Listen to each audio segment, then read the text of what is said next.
Hey, welcome to the Me Show Mission, 2 Men, 1 podcast, every black film ever made. My name is Len, aka the Bat Tribble. And as always, I'm joined by my partner. Hey, this is Vincent Williams. Tonight, ladies and gentlemen, after 1 week off, we are finally back on the road to 300. It was a bump in the road. Slight bump. But now we've gotten over the bump. Yes. We've got over the hump, got over the bump. And now we're ready to make the jump to episode 297. All right. Oh, man. All right. This is Vincent's selection for this stop on the Me Show Mission, and this is a doozy, ladies and gentlemen. And it's a fun one from 1984. It is not the movie that made Eddie Murphy a star, but it's the movie possibly that made him a superstar. How about that? How about that? Beverly Hills Cop. You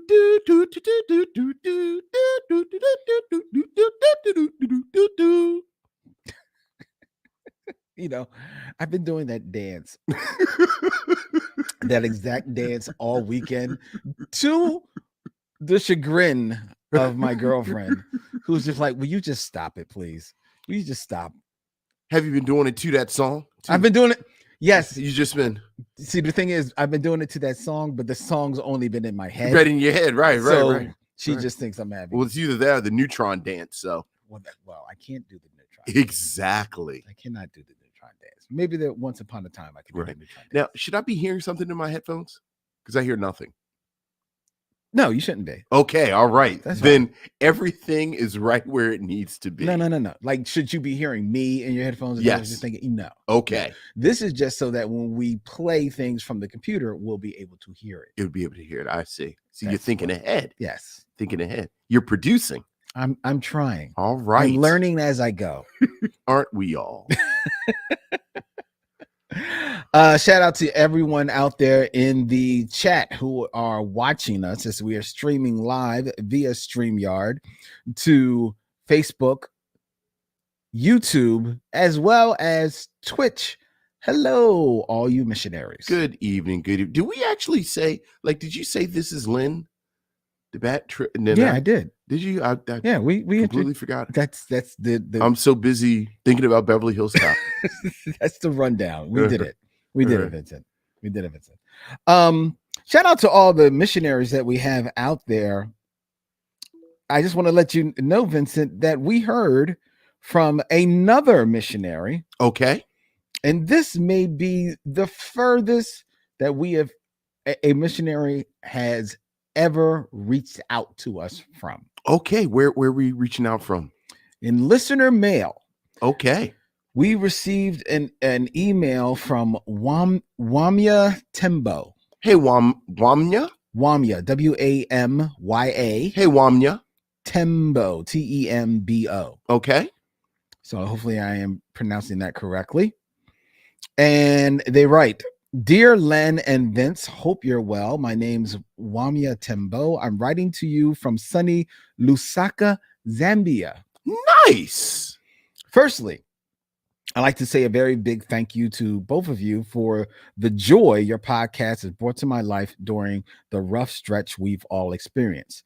I cannot count how many times I've had the person in the next car over stare me down for laughing out while I'm listening to a Mother May I episode in traffic.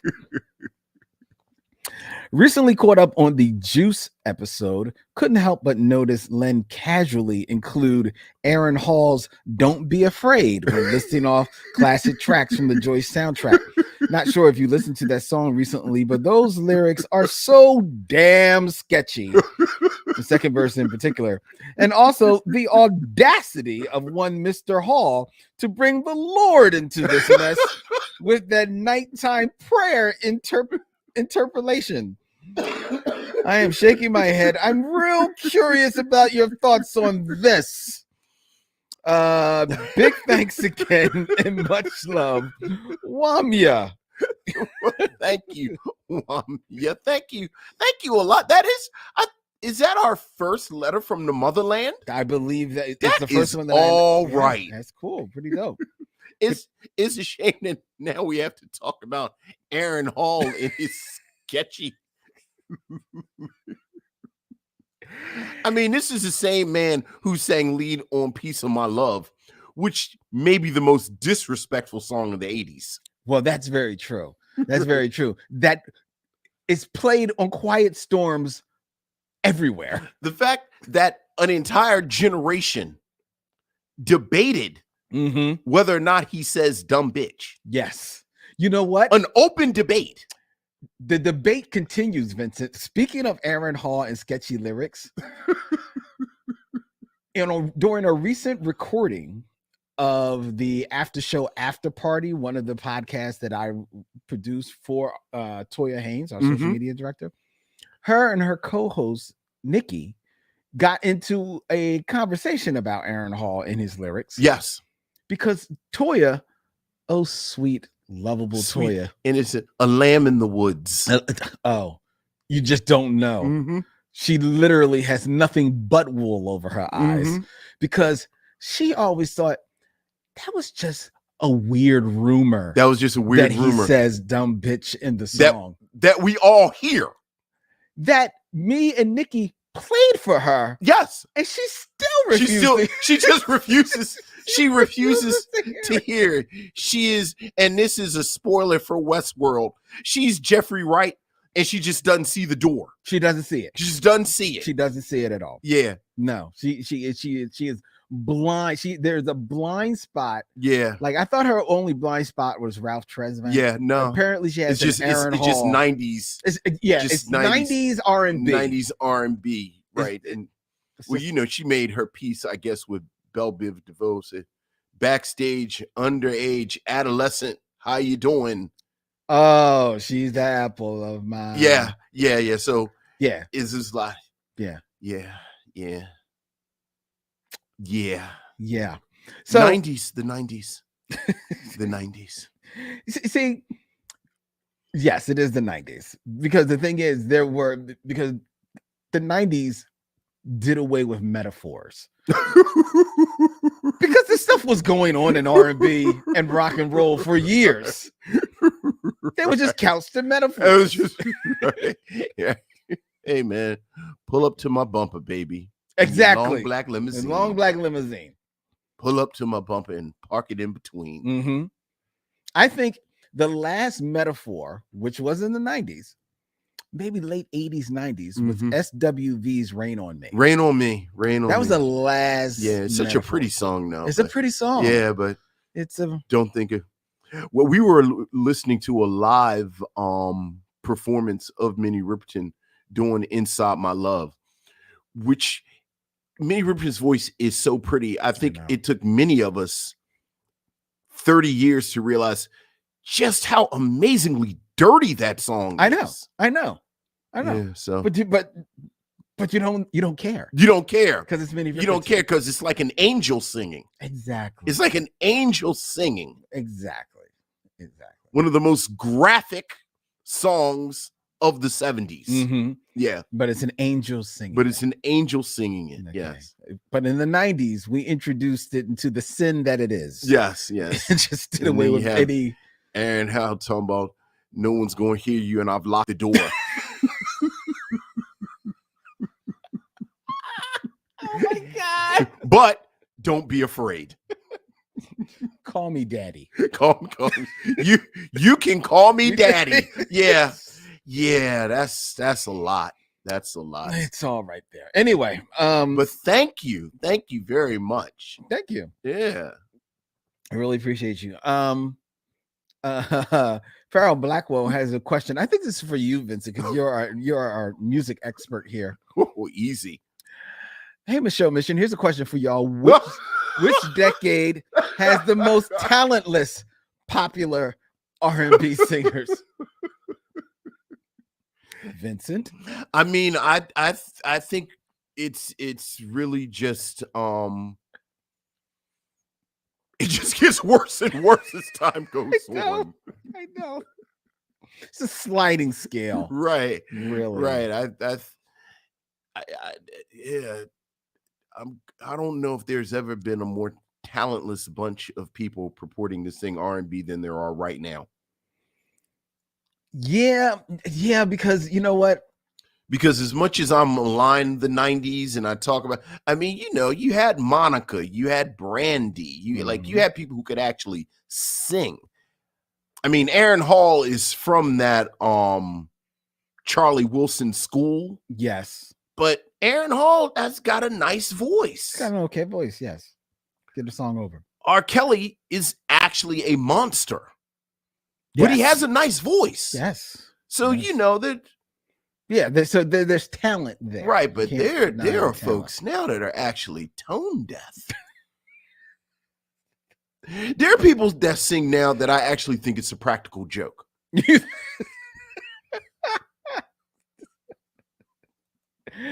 I don't know about that, but I mean, yeah, they're not that great. I was actually, because every once in a while I'll listen to like new music. Why? Well, whatever new music that Spotify is suggesting. Okay. All right. Just so that, I want to, be down to kids.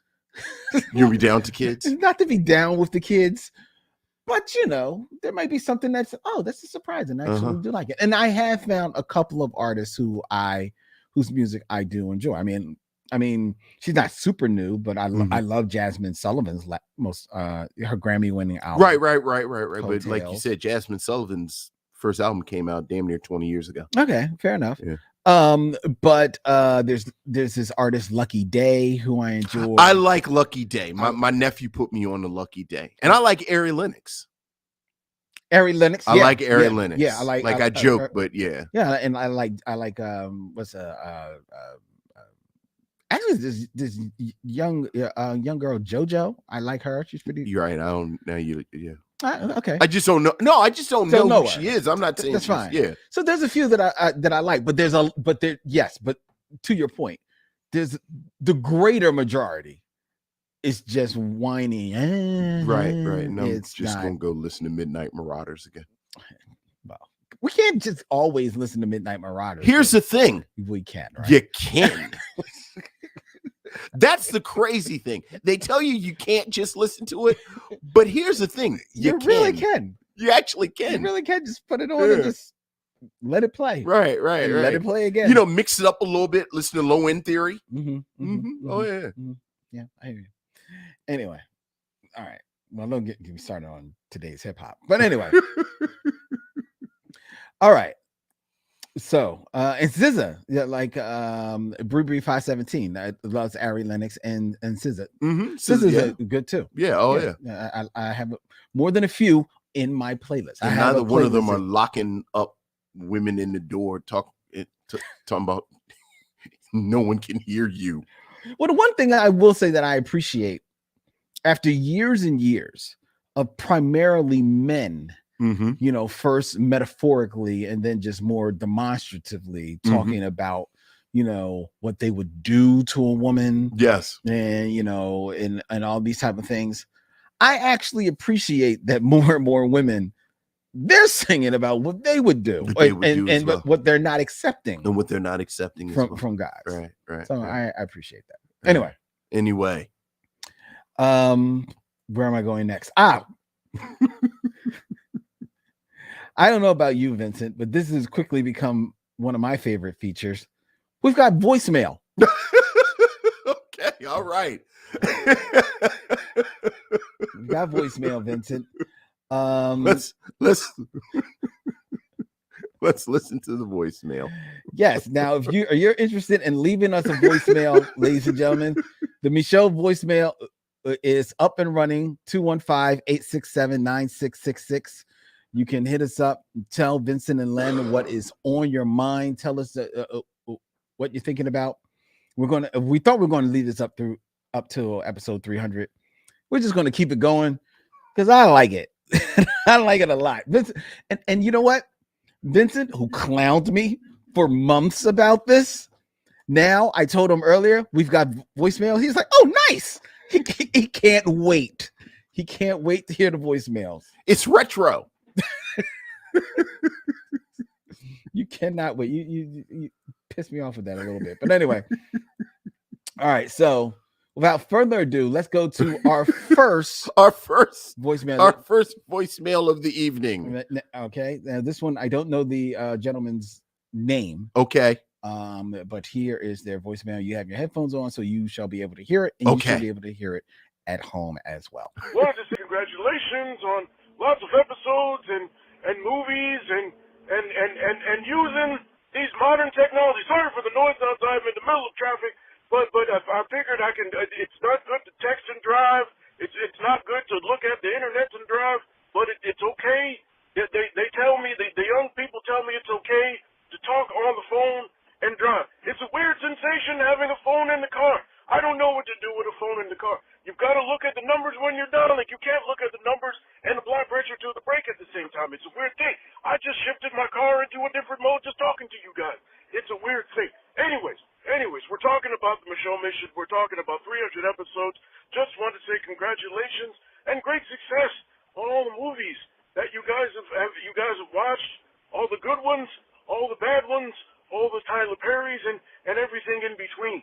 I love it. I'm a great supporter of the mission, and may the mission go on. And I'm really, really enthusiastic by the fact that you guys are using great technology such as voicemail. So how does this work? Does someone walk into an office and they have a little machine there, and it says you have 2 messages waiting, and you press a little button, and it rewinds? And I've still got one of those in my house too, and it's great. It's great for messages. I don't clean it out enough, and I've got a few extra tapes. Do you guys need tapes? Do you guys need extra tapes? Because I have tapes. I can leave you guys some tapes. Wanted to say. I don't know who that was, but God bless them. God bless them, right? Right. I don't know. Do we need some tapes, Lynn? Do we need some tapes to put in the machine? Rite Aid was going out of business. So I'm that other room is filled with tapes. Filled with tapes. And so like white out. Right. And well, I've got a label maker. And a label maker, yes. So I can just right. Yeah. Got you. So we're good. We're good. All right. Well, thank you kindly, missionary, for that wonderful voicemail. Thank you. Thank you very much. The next voicemail, this comes from Calvin. Hey, Calvin. Leaving us a voicemail. Here we go. This voicemail from Calvin. Hey, Vincent Lynn, this is Calvin. I was calling first to tell you how much I enjoyed your review of Rosewood a couple weeks ago. It took me back to when I went to see it myself, and just remembering I went with the young adult group at my church at the time, and we were all thankful that we went to see it on a Saturday because we left the theater so angry that we needed to be able to talk about it and then go to church the next day before we had to deal with the rest of the world on Monday. I also wanted to say that I was, like everyone else, looking forward to you all's take on the slap heard around the world. So I really enjoyed that conversation from last week, probably as much as I enjoyed your review of When We Were Kings, which I agree was a very good documentary. So that's my thoughts for this go around. Waiting to enjoy the next episode and talk to you earlier. Bye. All right. Thank you, Calvin. Thank you, Calvin. Appreciate that. That was nice. Very thoughtful voicemail. Well, obviously he's a professional. Yeah. And knows how to use the modern technology. The modern technologies. That's right. That's right. We have a final voicemail, Len. Okay. Len. We have a final voicemail, Vincent. And this is from Leslie. Oh. My sister. Oh, hey, Leslie. Yes. So, and if I remember correctly, she has a question that she wants to pose to you as well as to the missionary. So everyone, listen up. Okay. Hi, I have a question for the Michelle Mission. Every time I watch you guys, you remind me of Siskel and Ebert. Which one is Siskel and which one would be Ebert? Well, I have my idea of who is who, but if you were to ask yourselves the question, what would you say? I'm really curious. And in addition to that, I wanted to ask this other question. So, have you ever considered entertaining, and maybe you've done this already, to women to come on to the show to have a conversation about a movie or two? Maybe you've done this before, but I was just curious. I enjoy watching you guys and looking forward to more episodes. Talk to you soon. Bye. Thank you, Leslie. Thank you, Les. Thank you. So let's address her question. Which one of us is Siskel? Which one of us is Ebert? What would you say, Vincent? Here's the thing. As I'm sitting here, I realize I can't really think of a difference between Gene Siskel and Roger Ebert. Oh, I mean, like the way they approach the material. Oh, I definitely, because what I also remember is I'm realizing I don't remember a lot about Gene Siskel. Oh, really? Yeah. Like, I mean, do you? I mean, I see him, so you could. And I remember watching the reviews, but I don't remember differentiating the way the two of them. Like, I know Roger Ebert is just very smart. Very smart, but a lot of that I've gotten since Gene Siskel died, and just reading Roger Ebert's writing. But I don't remember a lot about Gene Siskel. Gene Siskel, outside of the physical difference between them, because Roger was a larger man. Gene Siskel, not a small man, but definitely slimmer and bald. He was more, I would say, down to earth than Roger. Roger, like you said, is a very intelligent man. And he's one of those guys who, while he seemed like he could be cool, he's also seemed like one of those guys who wore his intelligence as a badge of honor and wanted to make sure that everybody could see it, from all vantage points. While Gene Siskel was a little bit more down to earth, kind of like, homespun a little bit. Probably just as smart, even though he would tell you that he would admit to you that Roger probably was a little bit more educated than he was. But Gene Siskel was definitely more, I would say, more relatable to the common man,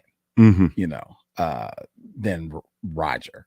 I don't know, like my sister put this out to the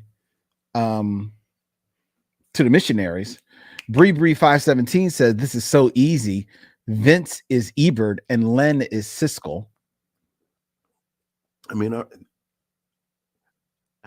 I feel bad because I can't argue. Like, I want to argue about it, but I don't really have the argument. Honestly, that's probably where I would land on. All right, then let's go with that. I mean, even though Aaron Fry says that Ebert is the one with the glasses, I'm the one that wears glasses. There you go. Of the two of us, glasses. Yeah, but dude, I'm not even like dumb enough to say that I'm as smart as you.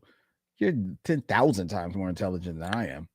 Yeah, right. Let's fill out some forms. Farrell Blackwell says, whichever one of you is married to a black woman is Roger Ebert. Well, that's you, Vincent. I can't argue with that. I can't argue with it. I can't. That if that's the tiebreaker, I'm with it. Right. I'm with it, So but thank you, Leslie. We do appreciate that. And to your other question about bringing two women onto the show. Now, Les is, I will admit, even though she's my sister, she's new to the show mission. Okay. So she's only recently been like listening. So she doesn't always listen to know that we have had, of course, women sure on our show, and we'll continue to have women on our show. And it hasn't happened in a while, but on some occasions we have had more than one woman on at a time. We have. We have. We had Denise James, the reporter Denise James, and her friend Denise here. Ariel Johnson, our longtime friend of the show, has been on with a couple of her friends once or twice before. Maori was just on here a few months ago. That's right. Maori was on here with another member from the Black Star Squad. Yeah. So we definitely open it up. Absolutely. There is one particular woman. I'm not going to say her name, but it's a woman that is close to both of us, certainly far more closer to Vincent, who has an open invitation from me to come to the show. But, you know, we'll see if that will. One day we may make that happen. We are always open. It's so going to punch me in the throat. I guess I'm not even sure who you're talking about, but I'm just keeping things moving. Well, I appreciate yes. that. I appreciate that. Aaron Fry, a piece of trivia. Gene Siskel purchased John Travolta's white suit from Saturday Night Fever. That is true. I do remember that. There actually is. If you was this for some weird sex thing? No, it's like, you know, just one of those. It was a memorabilia thing, and he was a huge fan of the movie Saturday Night. Do you think he wore it? Do you think he put it on? Like, Gene Siskel? Do you think he closed the shades? I bet he did and put it on. I bet he. I'm willing to bet that he did. Yeah. There's a very cool podcast. I think it's under the Big Picture Show podcast, but I could be wrong. Who just like mostly does reviews of movies and talk about Hollywood. I think it was under that, but I could be wrong. Wherever you get your podcast, search for Siskel and Ebert. There's a cool, about maybe 6 or 7 episode series that just talks about the history of their show. Interesting. And I listened to it, and it actually was very, very interesting, very cool. It goes all the way up from the beginning of their show, all the way through all of the incarnations from their show, from PBS to when it becomes syndicated. Then it goes through each of their passings over the years. It's really a dope podcast. So I invite everybody to very check nice. that out if you can. All right. Okay. All right. Now let's see where we are time wise. Oh, we are clicking along. We are moving along. Moving at a steady pace. Vince. And it is now time for the game show that is sweeping the nation. The Game of Kings. It is the Game of Kings, Vincent. You think I'm joking. And it's the game that has a theme song.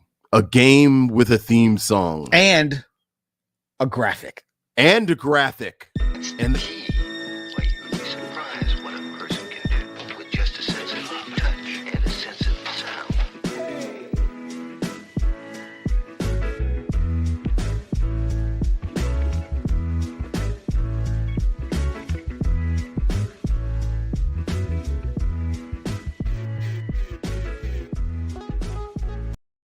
Yes, it's time for 6 Degrees of Dervell Martin, 6 ladies and gentlemen. Degrees of Dervell Martin. That's right, where Vincent will try to get from 70s black action hero Dervell Martin in 6 movies or less to another one of the famed Hollywood denizens that I present to him. Right. Chosen by Lynn Webb. That's right. And Vincent, we've got 2. It is a battle of wits. It is. Now, I decided to play in your wheelhouse, Vincent. Oh. For longtime listeners of the show, they know that you and I, along with being lovers of movies, we're also lovers of comic books. We are indeed. So I dug into the world of superheroes. Interesting. Yes. So first, get from Dervell Martin in 6 moves or less to not first, not even the second, but the 3rd live action Batman, Adam West. Mm-hmm.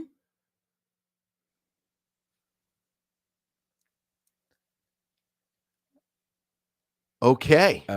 This is going to be a good one. Okay. Dervell Martin. Yes. Is in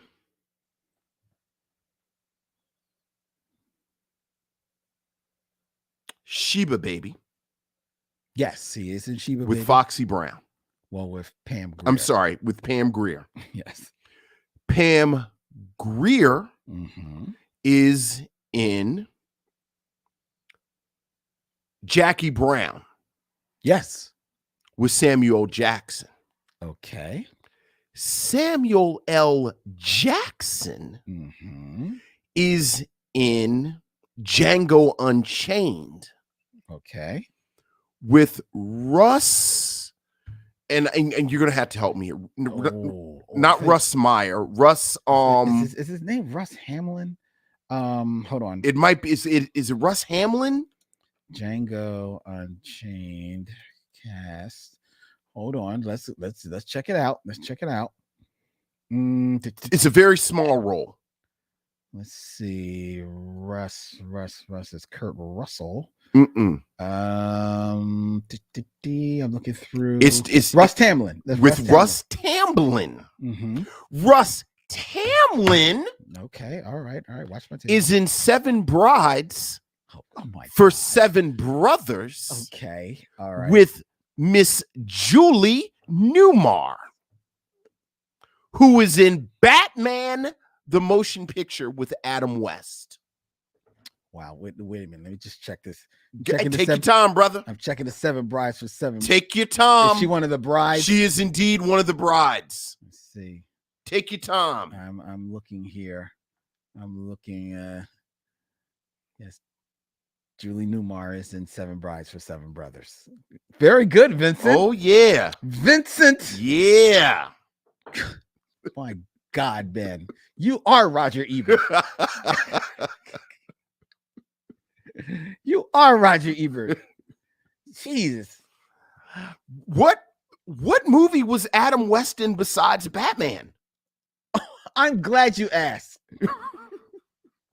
Because I don't know any other movie besides Batman that he was in, except for, and I want to make sure that I get I believe he's in the Three Stooges Go West. But I'm going to go check. I'm going to check because honestly, I was in my mind. I said he's got to use Batman because I'm pretty sure you can't get to Three Stooges Go West. I could have gone through Burgess Meredith, but I was so happy to bring up Seven Brides for Seven Brothers. I said, "Oh, I'm getting to Julie Newmar." He was in. Probably could have used Frank Gershwin too. Now that I sit here and think George about Gershwin. I'm sorry, not George Gershwin. Frank Gorshin. Gorshin, yeah. I know you were saying He's Frank Gorshin. Yeah. He is in the Three Stooges movie, but it's not called the Three Stooges Go West. It's The Outlaws Is Coming. Yeah, I wouldn't have guessed that. It was the final theatrical comedy starring the Three Stooges. Right. Yeah, I was going to have to go through Batman. Yeah. You're gonna have to go through Batman, and suffice to say, The Outlaws Is Coming predates Batman. Okay. All right. Yeah. Before he made his mark. Yeah. In Hollywood. Very good, Vincent. Thank you. That's a good one, Adam West. Very good, Vincent. All right, we've got another one for you, Vincent. All right.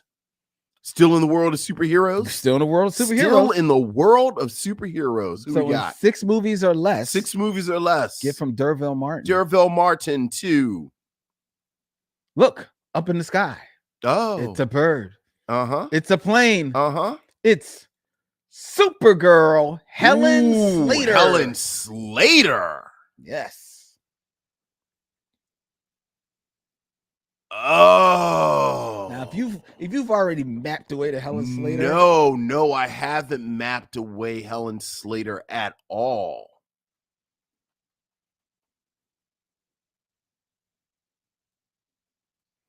Although, yeah.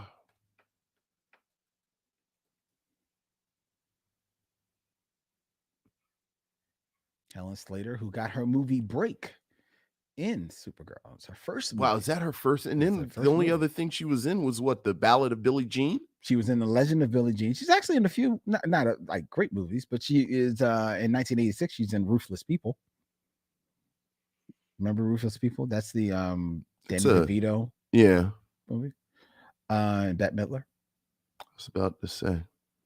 She's in The Secret of My Success with Michael J. Fox. Yeah. Which I could probably get She's in get City through. Slickers. Is she in City Slickers? I mean, I don't know what she is, but it's on her IMDb. She's in City Slickers. Yeah. All right. So Helen Slater. All right. Darvell Martin Mm-hmm. is in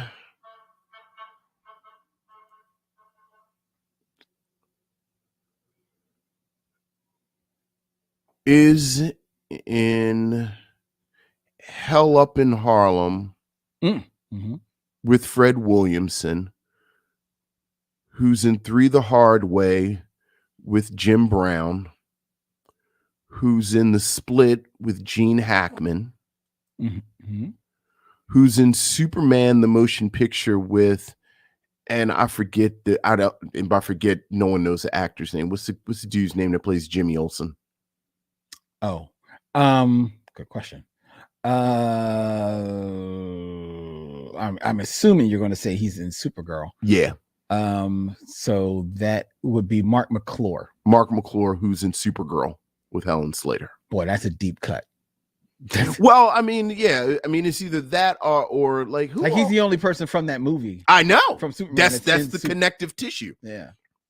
And who all is in The Legend of Billie Jean? In The Legend of Billie Jean? Because is that her real life brother that plays her brother in the film? No, you're asking me questions for which I do not know the answers. You know, I love The Legend of Billie Jean because Michael Jackson was so big, they made a movie that had absolutely nothing to do with Michael Jackson or Michael Jackson's music. Mm-hmm. It just had the word Billie Jean in it, and somehow it became a thing. I don't see any mention of it being her brother, and I don't see like there's not another Slater. I'm about to say, no, Christian Slater is Christian Slater her brother? I think so. I'm pretty sure they're actual siblings. Well, let's find out. I don't know if that's really her sibling. That's not really her sibling? Yeah, no, because it's not mentioned any place in her. A common misconception is that she's related to Christian Slater. Got you. All right. Well, I'll go with Jimmy Olsen then. Well, that's my final answer. Get you there. Now, I'm curious. See, and I should have assumed you went with Jimmy Olsen. Mm-hmm. But I'm wondering if there could have been a way to get there easierly by using Faye Dunaway, who's the villain. I forgot Faye Dunaway. Yeah, is in there. Yeah, right. So, and you know who else is in there? And I seriously, if I saw Supergirl, it was years ago.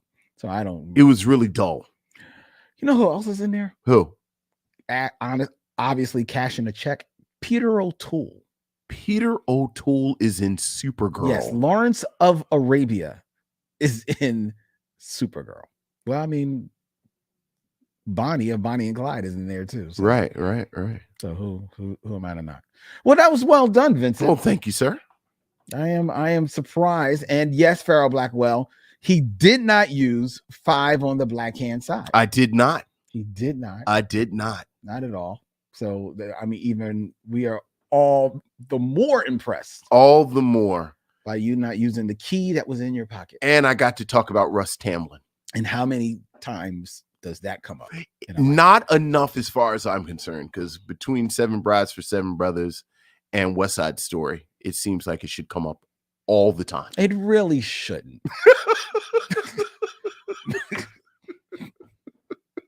I'm not going to piss on a man's grave. And it really should. Russ Tamblyn had the axe handle and was jumping over it. Mm-hmm. Yeah. In that movie. When you told me what that, like, because I've never seen 7 Brides for 7, but when you told me what the story, like, for people who don't, I was about to say we should push that up. Actually, that's one of my favorite little things that we did. Our little musical thing. Yeah. We should pull that out of the crates. Yeah, we got to figure out which episode that was on. No, it was its own little thing. Was it? Yeah, you actually have it cut up as a as a binge lounge. I sure do. Because it was, it's like 12 minutes. It was. Yeah. You know what?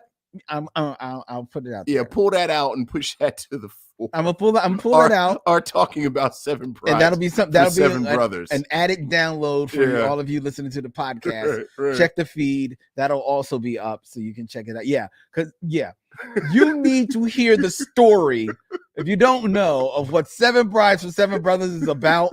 Because I didn't know. And the joy I had telling you about Seven Brides for Seven Brothers. Yeah. Mr. Timbo in Zambia. If you got problems with Aaron Hall,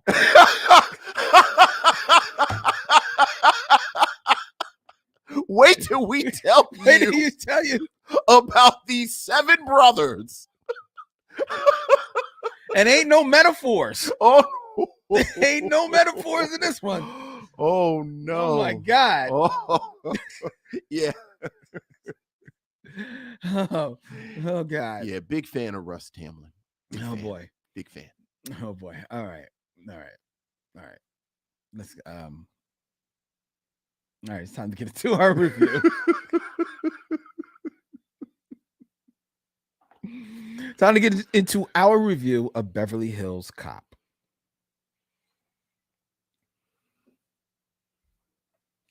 But first, it's time for trailer talk. Oh, trailer talk. And I'm looking back up here. And yes, I hope he doesn't mind, but I'm going to put this in the part that we can do away with.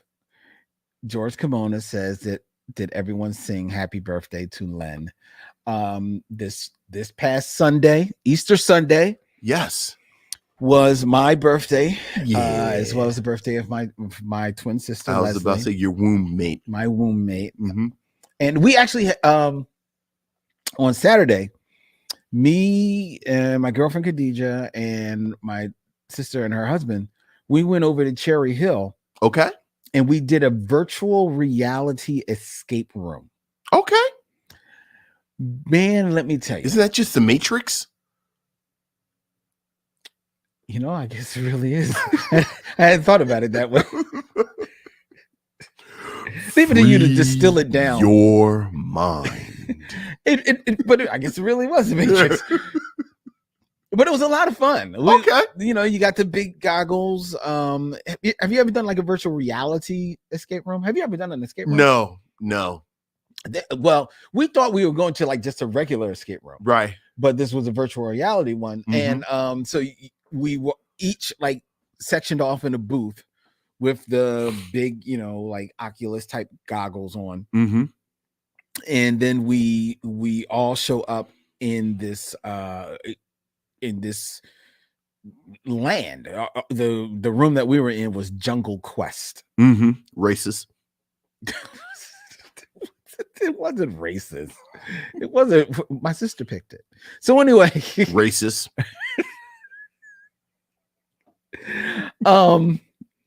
So you have to get these crystals from all over this place, and like you got to learn how to use your hands. You got these remote controls in your hands that are actually your hands in the virtual reality. Which now that I think about it, the hands were white. At least mine were. I just thought about that. Like, my hands were white. I don't know if that was the setting they could have changed, but they didn't.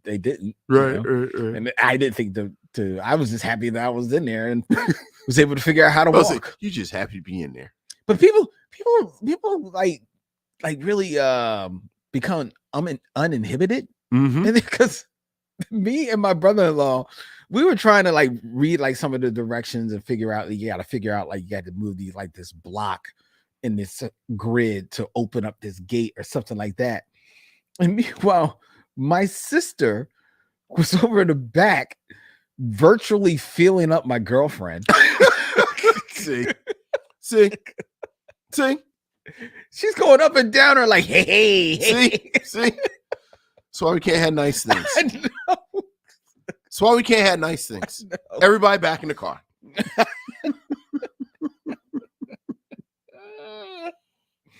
Oh God. It was fun though, man. Well, it sounds fun. It was very fun. We had a great time. really had a great time. It was a lot of fun. And I got to spend some time with my other sister later in the day. Came over with a couple of friends, had some drinks. My girlfriend, who's quite a mixologist, All right. so she made some whiskey lemonade for everyone. Nice. Which my one sister, had 2 nice sized glasses sitting down. Oh. And then realized, she's like, oh, I gotta drive. Oh. And she tried to stand up. She's like, oh. yeah, I might need to sit down for a little bit. So she stayed for a little bit longer. But we had a great time. We had a great weekend.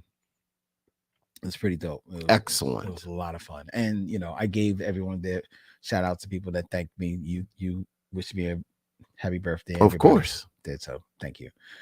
Thank you, one and all. Appreciate it. Yes. Appreciate it. All right. Bree 517 says that I saw a horror movie on Netflix called Escape Room, and now I will never go to an actual escape room. You can't go by the horror movie, Bree. Yeah, you gotta go. I mean, do you have to go? You don't want to go to an escape room? No, not Lynn. You know my rule. I don't do stuff that if I die doing it, people gonna be in the parking lot after the funeral going, well, what was he doing in fill in the blank anyway? But you're not gonna die in an escape room, Vince. I mean, but if you did,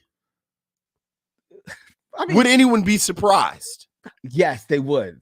Like they'd be like, how did your dumb ass die in the escape room? Die in the escape room. That's what they're gonna say. Yeah. I thought you like puzzles. I do like puzzles. And don't you like crime capers and stuff like that? I don't like to be in one. I mean, I don't knock you if that's your thing, but I'm never doing that. Never. Never. I couldn't talk you into going into. Oh, absolutely not.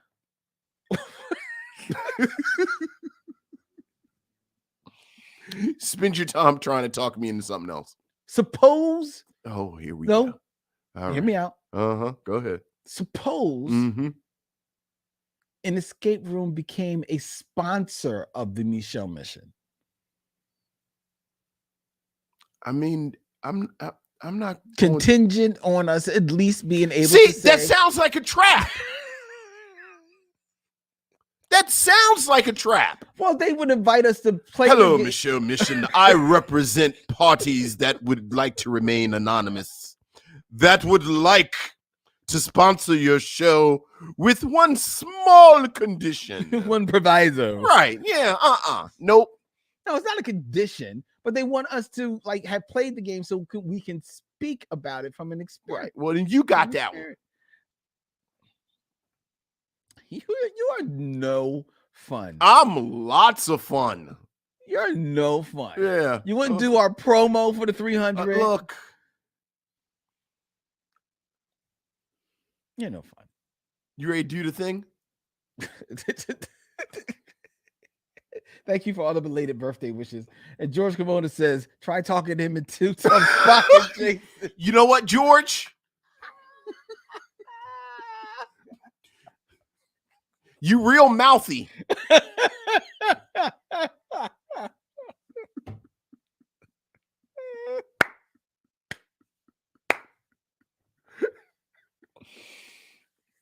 Yeah. Yeah, that ain't gonna happen. It ain't gonna happen. I think I finally did away with the files. Oh no. Not doing this. This is never gonna happen again. Why am I holding on? I gotta clear some space. Boy. You never know. Anyway. All right. You ready to do our review? Ready to do the thing? Let's do the thing. Been waiting 2 weeks to talk about Beverly Hills Cop. Oh. Okay. All right. Beverly Hills Cop, a 1984 buddy cop. Directed by Martin Brest. Written by Daniel Petrie and starring the one and the only Eddie Murphy as Axel Foley, a street-smart Detroit cop who visits Beverly Hills, California to solve the murder of his best friend. co-starring Judge Reinhold, John Ashton, Lisa Eilbacher, Stephen Burkhoff, Paul Reiser, Jonathan Banks, blink and you won't miss him, Damon Wayans, blink and you may miss one of the best performances in the movie, Bronson Pinchot, and the always fantastic Ronnie Cox. This 1984 action film was Vincent's selection for this stop on the Michaud mission. Vincent, what say you of Beverly Hills Cop? I think Beverly Hills Cop casts such a large shadow on movies that you forget to watch the movie itself. So much of the DNA of this film is in so much of what we talk about with entertainment. Whether we are, obviously the sort of the sort of obvious places where you see its influence, whether you're talking about the work that Chris Tucker has done with Jet Li, or with Jackie Chan, or frankly, many of the characters that Will Smith has played over the years. But I would argue Chris Pratt is you see him pulling from this, like so many of the wiseacre action hero, Ryan Reynolds. I think there's a straight line to this film. And this is a film that, since it debuted in 84, immediately just became part of the fabric of film and the way we talk about film and this and the other. So that I really tried to pull some observations, and I really have sort of, 4 kind of big observations. Okay. To kind of start. Hit me. First is that this is a legit action film. Yep. This is not a comedy. Nope. I think we've talked about it previously. It's worth noting this is a film, the development of the film. It was developed as an action film and as a thriller, and started with Mickey Rourke, apparently, but most famously Sylvester Stallone. Yeah, it really got cooking under Sylvester. was attached to this, and then he passed the he passed, and then Eddie Murphy was attached, and there was some rewriting to fit Eddie Murphy in the film. But you can tell that this is a film this is an actual action film.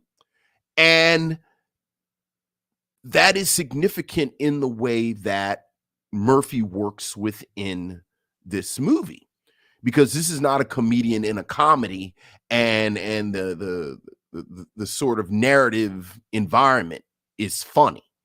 So everybody is making jokes and you're just sort of navigating that. No, this is a film where Eddie Murphy is, except for a couple of moments, and you named them, frankly, Bronson Pinchot and Damon Wayans both have one scene. But everybody else is playing this straight. So that's the first thing. The second thing is the plot is pretty lean and straightforward, as you said. You're kind. I'm sorry? You're kind. It really isn't a plot. Right. As you said, Eddie Murphy's friend, Axel Foley's friend that he went to high school with comes to visit him in Detroit. Both of them have had this sort of checkered past together when they were kids. It's 1984, so you forgive the clumsy foreshadowing, because this is when this trope was invented. But he hugs Axel Foley, tells him how much he loves him, and you can tell he has a big big X over him. Mhm. Like, this is going to be the catalyst. Right. But when Axel Foley goes to Beverly Hills and immediately spots the gallery owner as the murderer, that's the end of the plot developments. Pretty much. Like, this is who did it. Mm-hmm. This is what I'm going to do. And then the film just sort of unfolds until you get to that. Yeah. Third, coming off of the fact that there isn't a lot of plot. Mm-hmm. This is a film that is really only interested in teeing up a play and teeing up a scene so that Eddie Murphy can be Eddie Murphy. Yeah. Scene after scene after scene, it's basically a variation of the Torchy scene Mm-hmm. from 48 Hours Mm-hmm. that launched Eddie Murphy into the stratosphere. For someone who's a policeman, it's fascinating how little Axel Foley pulls his badge out. Right. Like, he really does talk himself into play. He talks himself into a gallery. He talks himself into a warehouse. He talks himself into restaurants. He talks himself into all these places. He talks himself into a partnership. Even when he pulls out a badge, he lies about what the badge is. Mm-hmm. And this is really just all about Eddie Murphy being Eddie Murphy at this moment. 48 Hours, you get a peek at him where he basically takes over the movie. Mm-hmm. Trading Places is a comedy, but in a lot of ways, it's an ensemble. More so, yeah. More so than this. But this is really the starring vehicle Exactly. for Eddie Murphy. Exactly. And as Eddie Murphy in 1984, you completely get it. Like, watching it again, watching it after everything, like, 2022, we know Eddie Murphy. Eddie Murphy is an icon, everything. You've seen this movie, I don't know how many times, but you absolutely understand how this worked. Mm-hmm. And how Hollywood and the world had never seen anything like Eddie Murphy. Mm-hmm. He is so charismatic. He's funny, but I think what's more important than his humor is his timing. Yeah. Yeah. The way he moves through the scenes, the way he bounces off of one thing that I think, I mentioned performers who have pulled from this. Mm-hmm. And whether we are talking about a Chris Tucker or Martin Lawrence or Christopher Pratt or Ryan Reynolds even, I think something that very few performers get across as much as Eddie Murphy does in Beverly Hills Cop is just how smart he is. Mm. Like, he's so much smarter than everyone in the room. I hesitate to do this because it's a sports analogy.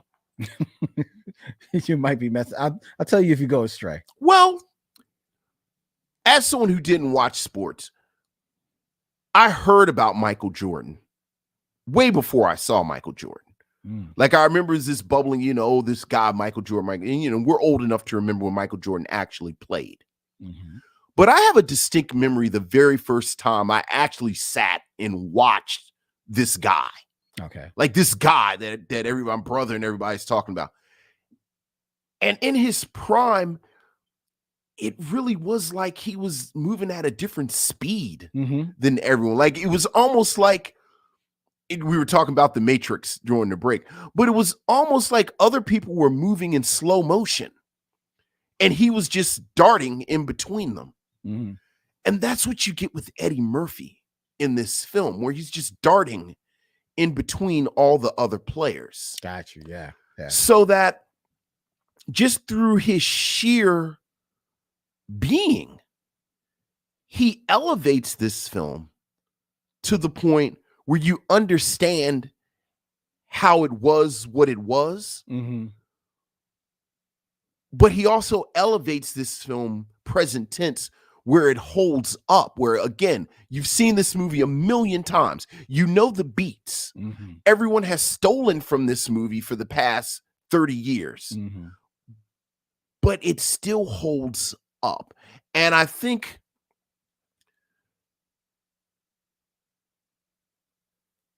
Eddie Murphy in 1984 is just this really fascinating singular performer, especially when you think about the fact that he's fairly asexual. He doesn't have a love interest. There's maybe one or two moments in the film where he acknowledges the female form. Mm-hmm. B, textually, it's pretty deracialized. Like Eddie Murphy, Eddie Murphy, I think, has these very obviously racialized markers. Like he's obviously a black man. Yeah. But there's one moment where the police chief in Los Angeles tells him he looks like a hoodlum, Mm-hmm. which you can, obviously squint your eyes and say, is that some race stuff? But besides that, there's never an explicit reference Not really. to him being a black man. Right. Navigating, these white spaces. And if it is, it's made by him. And if it is, it's made by him. And for him to be able to be desexualized, deracialized, but still be fully Eddie Murphy, Mm-hmm. I think is this testament to Eddie Murphy at this moment. So that I don't really have anything that controversial to say. This was a triumph when it came out, and it remains a triumph. It is, and like you said, I think it is a triumph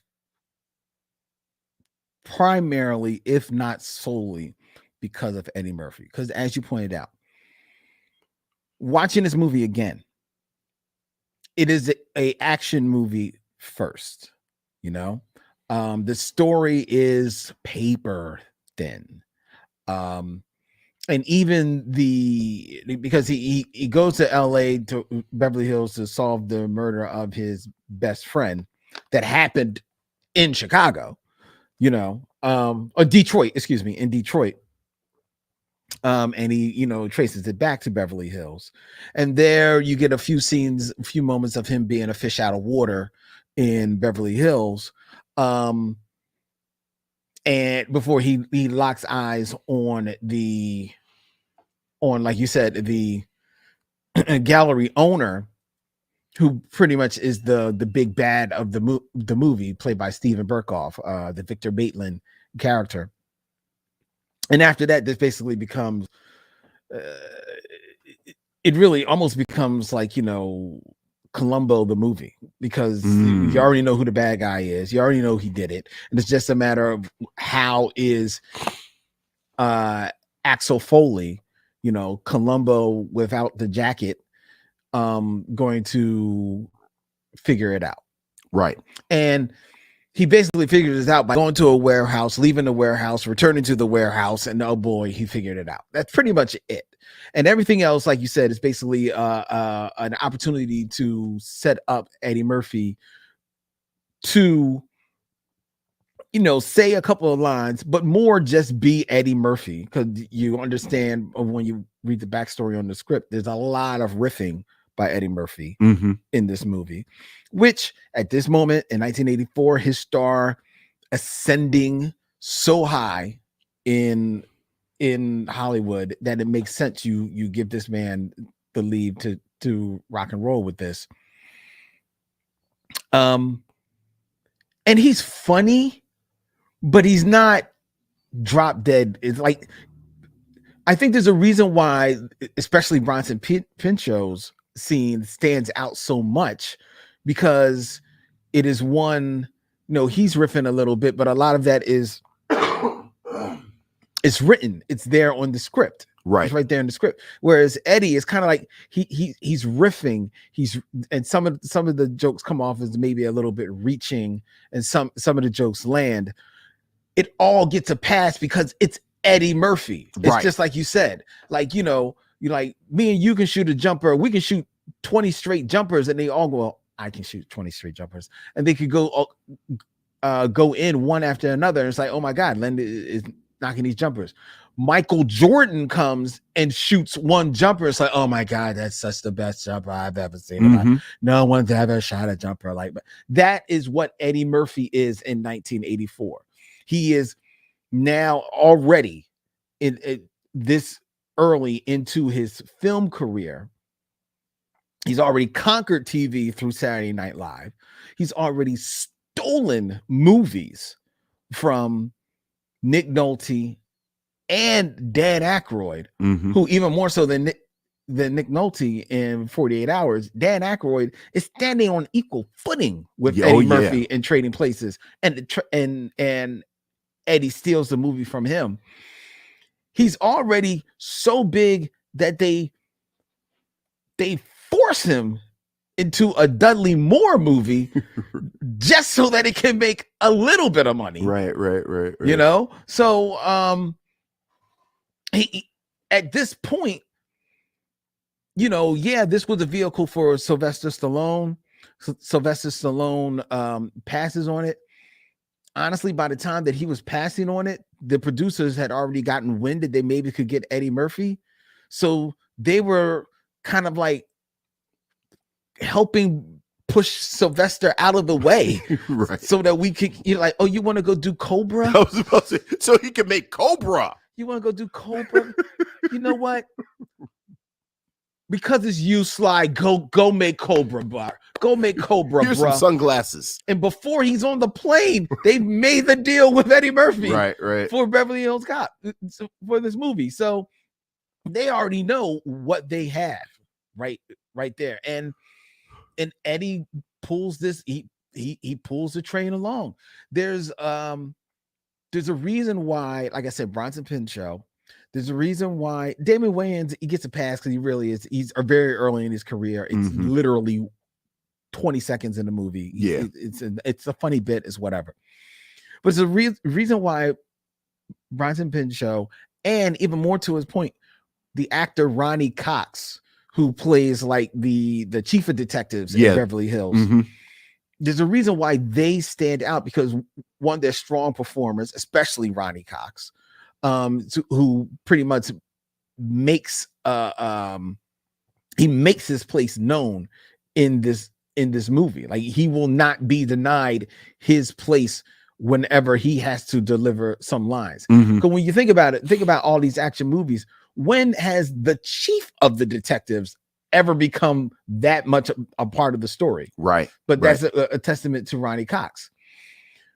Revisionist history tells us that, just like Beverly Hills Cop 2, that Eddie goes to Beverly Hills and he teams up with Judge Reinhold and John Ashton's detectives, and they have wacky adventures. No, that doesn't happen till 2. Right. In That's this right. one, they pretty much are just along for the rides, get a couple of lines here and there, but they really are just the audience watching the birth of Eddie Murphy Superstar happen along with us. Right. Throughout this entire movie. Like, there's a couple of moments where you can see them, it's supposed to be their scenes, but they don't even really land, because one, the film doesn't give them enough real estate to really push it.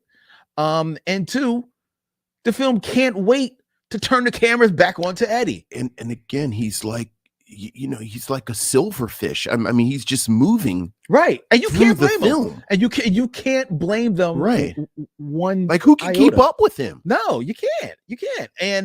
And it's like, what I was struck by watching this film again is, one, I remember falling in love with the soundtrack when I first saw it in 1984. The soundtrack is, if you're back in 1984, this is still a great soundtrack. Everybody's doing the Neutron dance.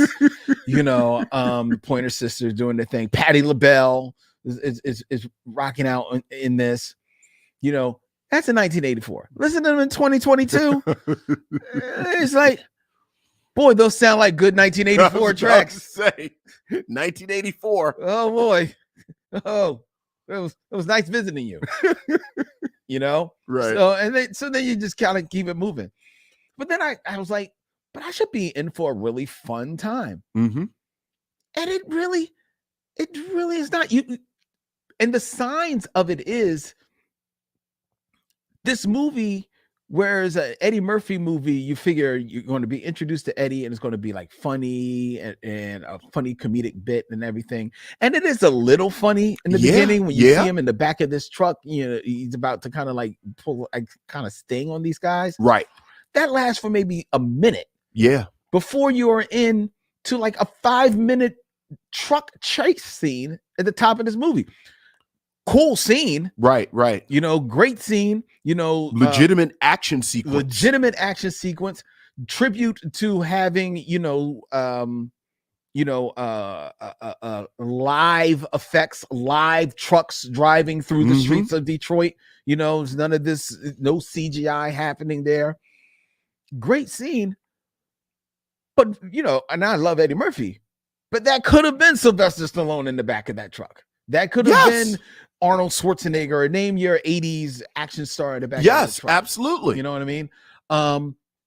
And that pretty much continues on for the rest of this movie. You got to remember, the template for the 80s action film, the reason why they wanted Sylvester Stallone is because he and Arnold Schwarzenegger and Jean-Claude Van Damme and Chuck Norris, they had set this template. It was like this big tough guy was going to, be, taking names and kicking asses as they solve some crime or murder or what have you.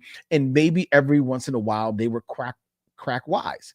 Sylvester Stallone passes on this movie because, one, he doesn't believe that his audience will believe that he doesn't know his way around Beverly Hills. Right. The hell out of here. Because by that time in 1984, Sylvester Stallone is believing his own freaking hype. Well, yeah. He is smelling the hell out of himself. Yeah, look, and it don't stink. Look. So 84. So, I mean, what's Rocky 2? Rocky 2 is what, 78? Right. So by the time we get to, Rocky 2 is 79, which means that Rocky 3 is 82. Yeah. And where Rocky 3 puts him in the stratosphere. And Rocky 4 is 85. So he's about to film Rocky 4. So and he's doing his Cobra thing. Right. A movie that I saw alone in the movie theaters. I know, you told me it's the saddest thing. It's the saddest thing. Yes, in many ways. You're bringing down the room even referencing it. Yeah. But so this is just a straight out action film that has all of those templates. The difference in this one is that it is Eddie Murphy who, instead of just cracking wise, he can riff. He can crack wise and he can just keep it going, and carry everybody else through this film and carry this film on his back and make it as memorable as you believe it is. And again, I was trying to think of someone before Eddie Murphy who disrupted the template like this. Like you have this comedic actor in an action film. Like Chevy Chase makes Fletch right around this time. Yeah, but that's not really an action film. That's like a straight comedy. Right.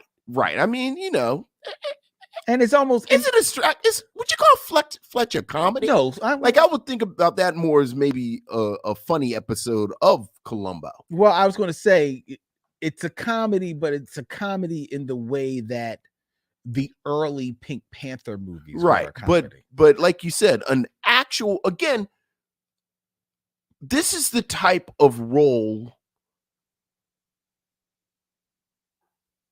that Will Smith and Ryan Reynolds and Chris Pratt, like, this is their bread and butter. Like this Jurassic World that's about to come out, Chris Pratt is basically Axel Foley. Okay. Like I'm a crack jokes and I'm gonna do my little thing, but I'm in an actual adventure film. Mm-hmm. Did anyone do this before Beverly Hills Cop? Like that's my like that's an actual question because I couldn't think of anyone. Either like you said, it was a comedy, or it was an action film. And like you said, like everyone you just named, they might crack a joke, but there's no question that Arnold and Sly and Chuck Norris, like these are tough guys. No, I can't think of it. I mean, there was a lane he certainly never, drove down the lane. There was a lane, I think, for Richard Pryor maybe to have done it, but he totally went another way. And he wasn't in any action films. No, but I think if he had leaned that way coming out of the blaxploitation era, he could have. Right. But he and maybe it just wasn't in him. Wasn't in him. Yeah. To do it. So no, he didn't do it.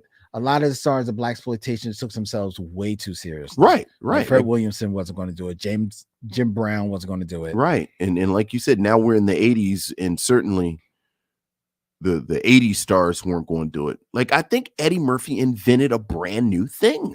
Yeah, you did. And you mentioned Will Smith and Chris Pratt. Another one and Ryan Reynolds.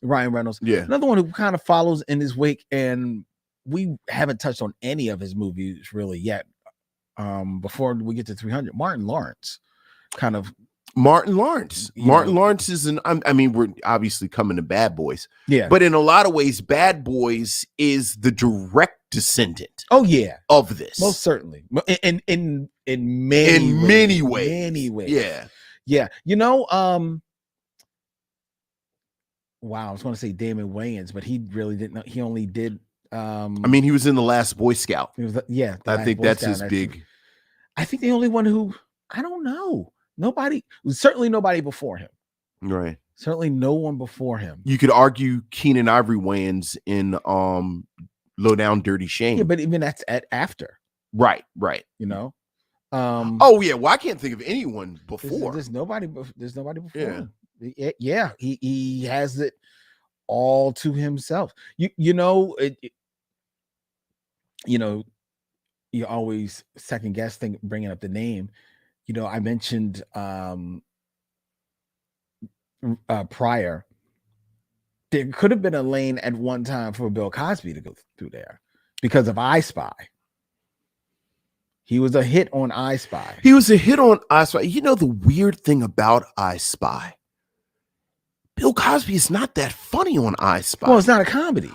Here's the thing. Robert Culp is actually pretty funny on I Spy. Well, yeah, because they're playing him up. He is definitely right. They're playing him up. He usually has the and romance. Robert Culp, he has a way of acting that is funny, even when he's not trying to be funny. Right. Well, I'm just saying, like this kind of mix of genres. But you're right. Bill Cosby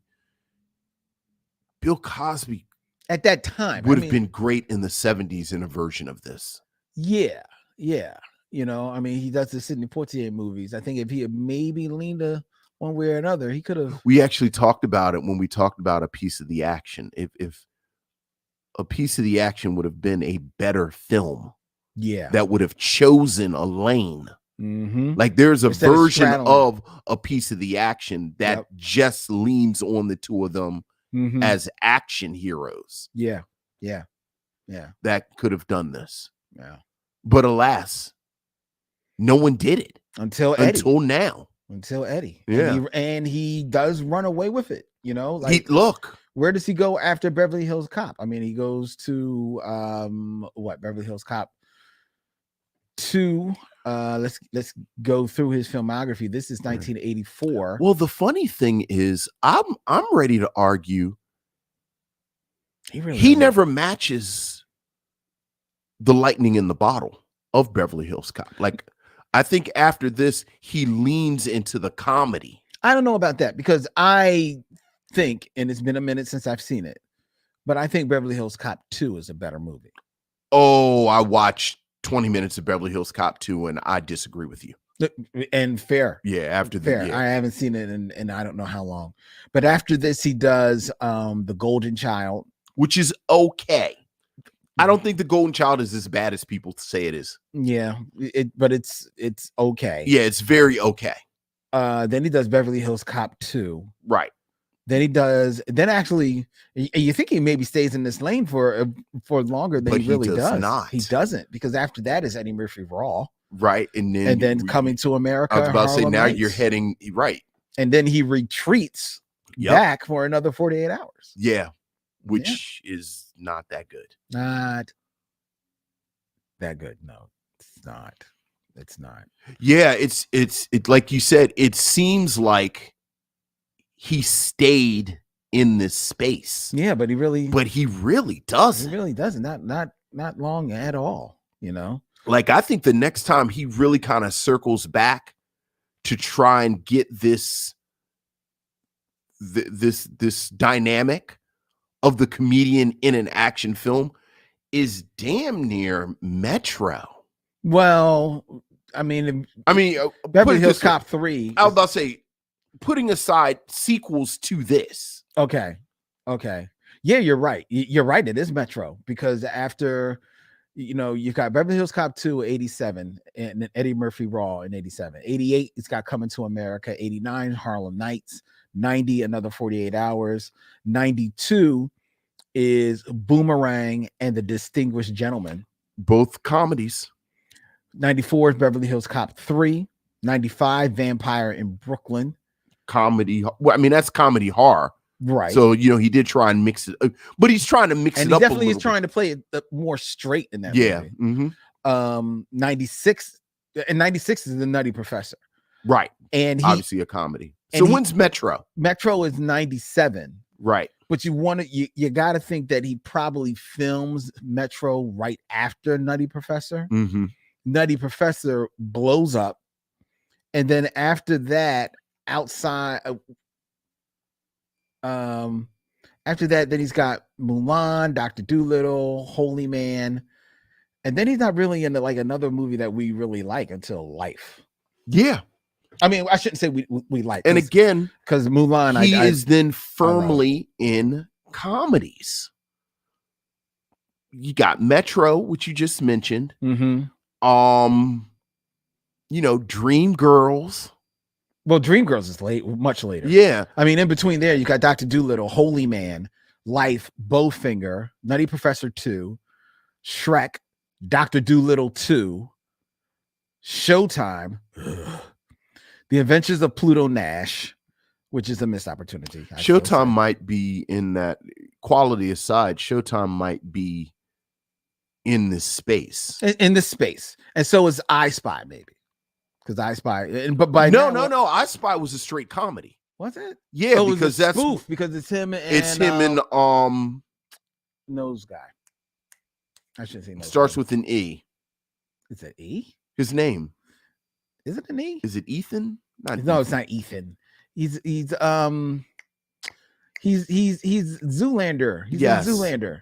Well, he's not Zoolander. He's Zoolanders. He's in Zoolander. Yeah. I'm waiting for the missionaries to, and they haven't put it up yet. Now they're sitting on their hands. Now they're sitting on their hands. Any other time they're just type it away. Right. Now they're sitting on their hands as if so, like, well, just let them flounder. Yeah. Well, I'll look it up. I was trying not to look it up real quick. I'll look it up, because if I look up Zoolander, it is Owen Wilson. Owen Wilson. Yeah. Not an E, it's an O. Yeah. I knew that E wasn't. Yeah, but that's a straight comedy. Yeah, a bit of a spoof on the whole. Now the unintentional result of this conversation is I want to go back and watch Metro and Showtime. Well, eventually I think we will have to get to them. I was about to say we're not going to get to them anytime. We're not going to them tonight. Not tonight. We're not getting to, well, May's coming up. Yeah. So I'm going to hit a bit of a pause on the show right now, because there's an alarm that's going off here in my house. Not in my house, but it's right outside my door. And I don't know if it's bleeding into the show. Okay. But I hear it and it's bothering me. Okay. So I'm going to go set it off. So just talk to the missionaries for a moment. Oh, we'll talk to the missionaries. Something else, speaking of Eddie Murphy as this deracialized or deracialized, sexualized being. A few months ago, we were talking about Whoopi Goldberg and how Whoopi Goldberg has this same type of challenge during this period. And I'm thinking specifically the conversation that we had around Jumpin' Jack Flash. Mm-hmm. And we talked about Whoopi Goldberg. They very deracialized, very desexualized. And for her films, it doesn't work. But I think the difference between Whoopi Goldberg's work in the 80s Mm-hmm. and Beverly Hills Cop and quietly a fair amount of Eddie Murphy work during this period is that they let Eddie Murphy be Eddie Murphy. Like they just let him go. Like you said, you talked about the fact that the script had a fair amount of space for him to just be Eddie Murphy. And I think the difference outside of sexism, like I think you always got to acknowledge the sexism of just him being a man and Whoopi Goldberg being a woman. But I do think because Whoopi Goldberg was more of an accomplished actress, traditional in the traditional sense, I don't know how much filmmakers left her space to just riff and improvise and do things the way they did Eddie Murphy. Well, I think the difference also is that Whoopi Goldberg is not a traditional comedian in that way. And then there's the fact that she's not actually a comedian like that. You got to remember what blows her up is her one-woman show. Right. Where she takes on these different characters. Right. And she's basically a storyteller. And basically, right. Yeah. You know, Whoopi Goldberg probably more to me always seemed more of a, you know, cultural descendant of Lily Tomlin, because that's the space that Lily very Tomlin true. was in, you know? Yeah. And the films that Whoopi was given in the height of her powers were basically just, you know, oh, it's a funny chick, we'll let her riff. That's not Whoopi. Whoopi still needs a smart script from which to kind of like to build a character and find some nuance. Yeah, I still think there was this very deliberate neutering of Whoopi Goldberg that you don't get with Eddie Murphy. No, even in Beverly Hills Cop. Like I think there really is this open space for him. And one of the things I always think when I see Beverly Hills Cop, and as I said, for someone like me, it shouldn't work, but it does because it's Eddie Murphy and because they gave him this space. And I always sort of think, wow, I wish Whoopi Goldberg had a version of this film that they would let her just do her thing. Yeah. Or I wish she had.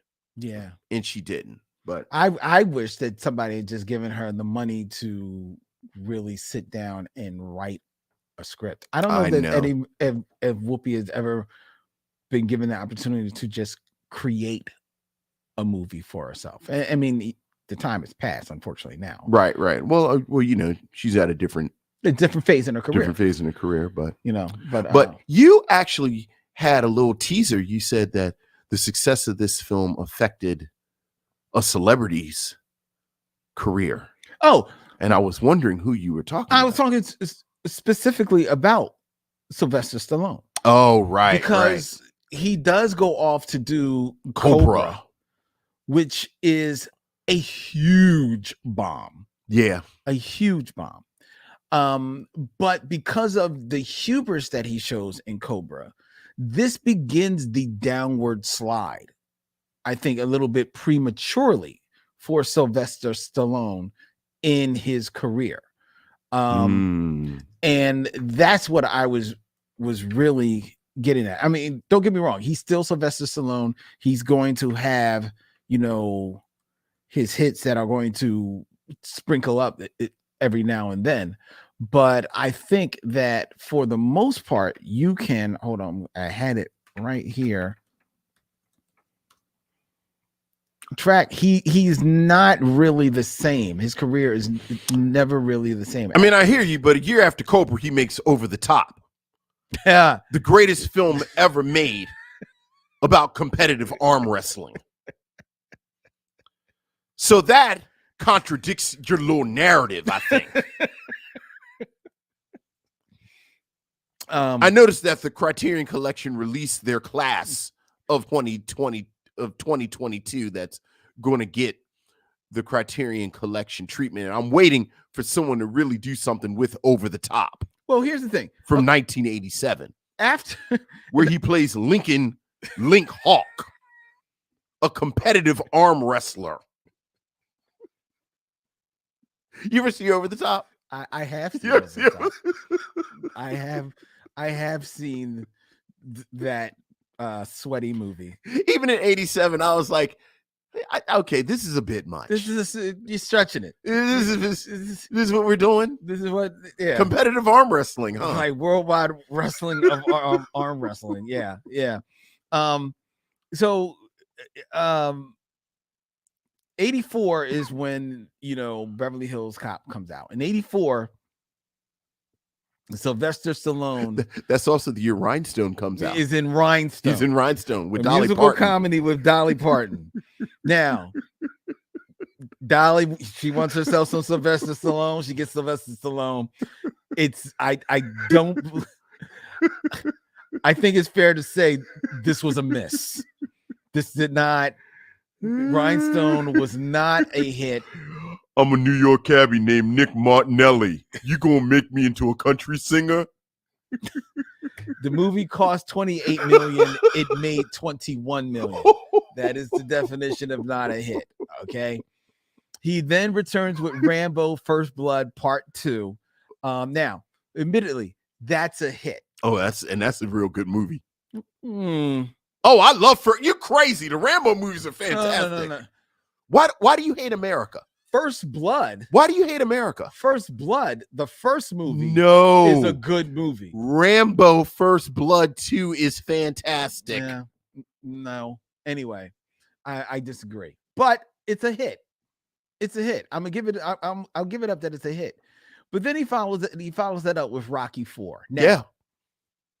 All you people kneel at the altar of Rocky 4. That's right. And Rocky 4 is a hit. Yes. But Rocky 4 is a bad movie. You know what? Why do you hate America? Rocky 4 is nothing but 3 montages and 2 fights. You're the best. Oh wait, no, never mind. That's Eye a of the Karate Kid. Tiger. Yeah, Eye of the Tiger. That's what Rocky 4. Now, what most of these films have in common? Sylvester Stallone writes these movies. You know what? Because Sylvester Stallone, because he lucked up with Rocky, now believes that he is a writer. He is an auteur, as it were. And after that comes Cobra, Over the Top. Over the Top. That's about professional arm wrestling. Because remember, they had the little thing in the middle that you hold on to as you. I was like, they really thought this out. They thought out all the mechanics. Yes. Then he's got Rambo 3, Lock Up, Tango and Cash. Tango and Cash is not bad. Right, Tango and Cash is a dumb movie. But it's not bad. It's a dumb. But it's entertaining. It's a dumb. I'm movie. not mad at Tango and Cash. I defy you. I've watched it again recently. And it's like, oh my God, this movie is dumb. And I love Kurt Russell. It's a dumb movie. And you know why? You know why it's a dumb movie, Vincent? Because of Sylvester Stallone? Yes, because Sylvester Stallone wrote is taking himself too freaking seriously. Yeah. He didn't write it, but it's just dumb. I don't mind Tango and Cash. And then after returning once again to Rocky, because Rocky he needs 5. Money, that's right. So he goes to Rocky 5. He then comes back with Oscar. I have a soft spot for Oscar. Are you serious? Because he's so against type. Oscar is where he plays a gangster. He's the gangster, right? In like the 30s. Yeah. It's supposed to be like a period piece. Right. This is his Harlem Nights. Yeah. And it's horrible. It's not funny. It's him trying to do a straight comedy. Yeah. He's not funny. He can't get a line over at all. Takes himself way too seriously. So I guess you don't like Stop or My Mom Will Shoot then. No, I don't. Right. I don't like How about Cliffhanger, where he's a mountain climber? Cliffhanger I actually did enjoy. That you like. I didn't mind Cliffhanger. So that's just Stallone as the mountain climber. That was a comeback for him. I didn't mind Cliffhanger. I did not. Demolition Man, I didn't like. Oh, you're crazy. Demolition Man is fantastic. I don't like Demolition Man. The Specialist, meh. Judge Dredd, stop it. That's horrible. And after that, it's just About to say, now you're all in, yeah. It's all downhill. And then Copland is good in spite of him. Because he's Oscar, searching for an Oscar. So yeah, I think this is the beginning of the end. Well, maybe it's not so much the beginning of the end, but it's like it changes the trajectory a bit. Yeah. Even though, to be fair, this movie is not a hit with Silver. It's not like the monster hit that it is with. No, not at all. With Sylvester Stallone. Not at all. The funny thing is we've been talking about this film for years without talking about this film. The 80s are littered with movies that try to recreate this magic. Mm-hmm. And they just can't do it because no one can figure out. Nobody's got that Eddie Murphy sauce. Right. Yeah. So yeah, there's absolutely no way this would have been a hit with Rocky Balboa. I mean, with Sylvester Stallone. Bree 517 that she says she's still waiting for our review of The Telephone starring Whoopi Goldberg. Yeah, it's practically a one-woman play. I don't even know if I'm aware of that movie. Yeah, no, we talked about it. It was a very low budget film. Okay. Someone interesting directed it too. Have to check that out. Yeah. She said she also likes Tango and Cash. Yeah, Tango and Cash. And Carol Blackwell says Cliffhanger. I'm not saying I love it, but I remember liking it. I haven't seen it in over years. The top. Or Rhinestone. Thankfully, it's not either of those films. Remember Rhinestone? He was dancing. He was like doing some type of cowboy shuffle.